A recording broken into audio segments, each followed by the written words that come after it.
MDH and Everest have been banned.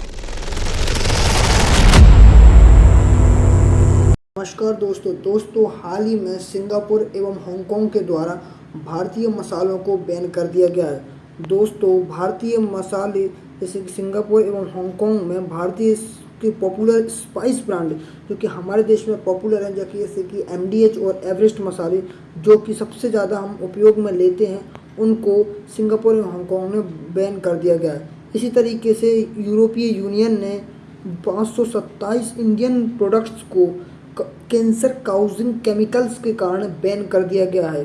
मानी जो EU है, जो कि 27 देशों का एक संगठन है, उसके द्वारा भारतीय के 527 प्रोडक्ट को बैन कर दिया गया है, जिनमें से आपको देख लिया ये सभी के सभी प्रोडक्ट्स जो हैं वो आपको बता दें कि सबसे ज़्यादा जो Everest food production and MDH हैं, यानी ये सभी के सभी प्रोडक्ट खाने से संबंधित हैं, उनको सिंगापुर और हांगकांग के द्वारा बैन किया गया।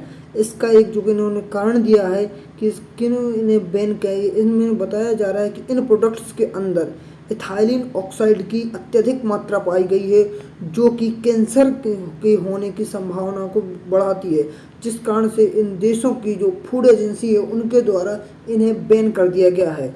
परंतु हमारे देश में आज भी ये उपयोग में ली जाती हैं। तो ये बिजनेस स्टैंडर्ड भी लिखता है दोस्तों, बिजनेस स्टैंडर्ड, ये जो बड़ी बड़ी हेडलाइंस हैं दोस्तों, जो कंपनी बड़े बड़े अखबार हैं उन्होंने इसकी सूचना दी है कि इसे आपको बता दें, ये जो बिजनेस स्टैंडर्ड है उसके द्वारा लिखा गया कि EU flagged cancer causing chemicals इन 527 इंडियन फूड्स प्रोडक्ट्स, यानी 527 फूड प्रोडक्ट्स में ये कैंसर काउजिंग भी पाई गई है ना। इसी के द्वारा आपको देखिए ये भी आपको आगे देखने को मिलता है। इसी तरीके के सबकी जगह पर एक ही कारण बताया जा रहा है जिसका इफेक्ट आपको देखा जाए, जिसके इथाइलिन ऑक्साइड, यानी इथाइलिन ऑक्साइड की मात्रा अधिक पाए जाने के कारण हांगकांग एवं सिंगापुर के सहित EU के द्वारा बहुत सारे प्रोडक्ट्स जो कि इंडियन मार्केट में उपलब्ध हैं उन्हें बैन कर दिया गया है।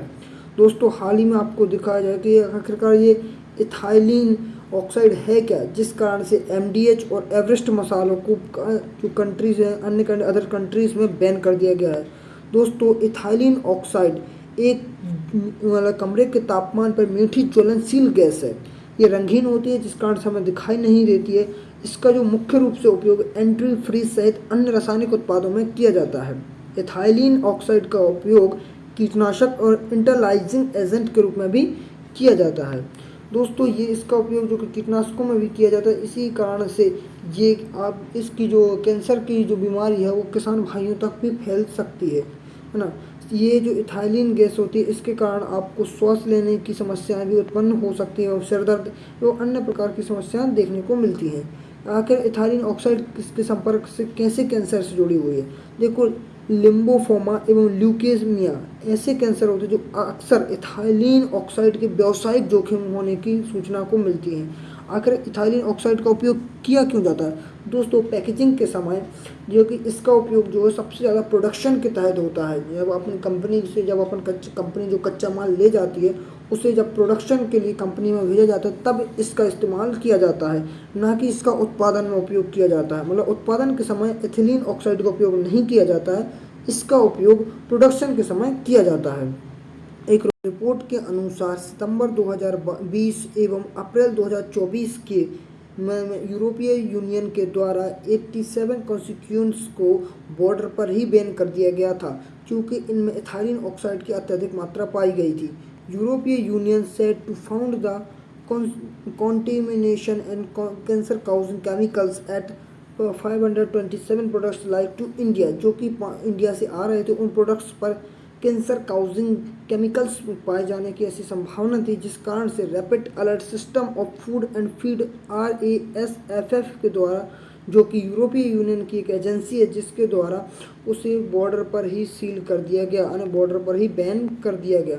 दोस्तों, इस समय आपको बता दें कि कैंसर काउजिंग के एथिलीन ऑक्साइड है, इनके कारण इंडियन स्पीसीज लाइक नॉन जो मेन ब्रांड्स हैं MDH इन सबको बैन कर दिया गया। ये एथिलीन ऑक्साइड का एक फार्मूला होता है दोस्तों, जो आपको आखिरकार इसके लिए इंडियन स्पाइसेस बोर्ड ने क्या किया है? दोस्तों, इंडियन स्पाइसेस बोर्ड के जो द्वारा ETO टेस्टिंग के लिए भेज दिया गया है, क्योंकि जो सिंगापुर और हांगकांग के द्वारा ये रिपोर्ट जारी की गई थी कि इनमें इथाइलिन ऑक्साइड की मात्रा अधिक पाई गई है। इसकी चेक करने के लिए ईटीओ टेस्ट कराया जा रहा है। ईटीओ इथाइलिन का एक टेस्ट होता है ना, food safety regulatory to test MDH and Everest masala. Hindustan इसे लिखता है, रिपोर्ट में बताता है कि इसके लिए इंडियन जो भारतीय गवर्नमेंट ने ऑर्डर जारी किए हैं, है ना। Indian government ethylene oxide test for spice expert to Hong Kong and Singapore, यानी सिंगापुर और हांगकांग के बाद अब भारत ने इसे इथिलीन टेस्ट के लिए भेज दिया, परंतु इसके लिए भारत स्पाइसेस बोर्ड ने 20 दिन का टाइम मांगा।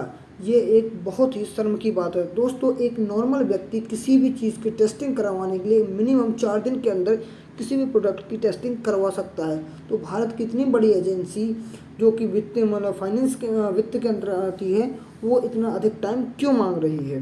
दोस्तों हांगकांग एवं Singapore stopped sale some spices of Indian brand MDH, and इनको जो है 18 अप्रैल को ही इनके द्वारा इसे हाई लेवल ईटीओ इसके प्रोडक्ट में अत्यधिक मात्रा पाए जाने के कारण इसे सेल कर दिया गया है।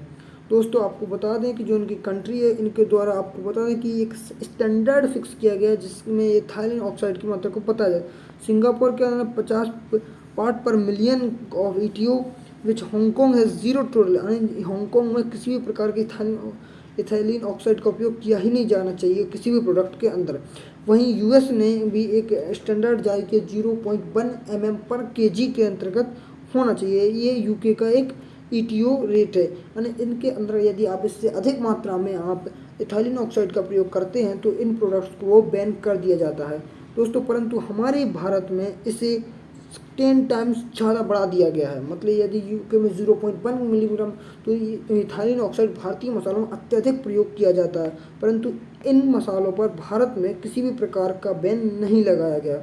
आपको बता दें कि जो अदर कंट्रीज है वो अपने नागरिकों के स्वास्थ्य के ख्याल रखने के लिए उन्हें इसे बैन कर दिया जाता है। इसलिए हिंदुस्तान टाइम्स लिखता है, not just MDH and Everest masala, this food are not allowed in several countries as well. यानी वहाँ के स्वास्थ्य को ध्यान रखते हुए, नागरिक को स्वास्थ्य को प्रायोरिटी देते हुए उनको बैन किया गया, परंतु हमारे देश में ऐसा कुछ भी नहीं किया गया। ये सिर्फ एक एग्जाम्पल नहीं है दोस्तों, इसके अलावा कई बार 12 प्रोडक्ट्स ऐसे आपको देखने को मिले जिसे बाहर बैन कर दिए गए। जैसे हमारे देश में लाइबॉय का बहुत ज़्यादा प्रचलन है, रेड बुल, ये सभी कंपनियों को विदेश में बैन कर दिया गया है दोस्तों। अपने यहाँ पर एक समय फेमस हुई किंडर जॉय जो है वो तो बच्चों के लिए दी जाती थी, परंतु ये आप बाहर जाएंगे तो इसे बैन किया गया है। इस तरीके से डिस्पिन, जो कि आपको पता है कभी भी आपका सिर दर्द हो गया तो तुरंत 1 मिनट में आपके सिर दर्द को ऐसी बात कही जाती है डिस्पिन कंपनी के एडवर्टाइजमेंट में, परंतु ऐसी यही कंपनियों को विदेश में बैन कर दिया गया है। दोस्तों आज की वीडियो में इतना ही, मिलते हैं नेक्स्ट वीडियो में। धन्यवाद दोस्तों इस वीडियो को देखने के लिए।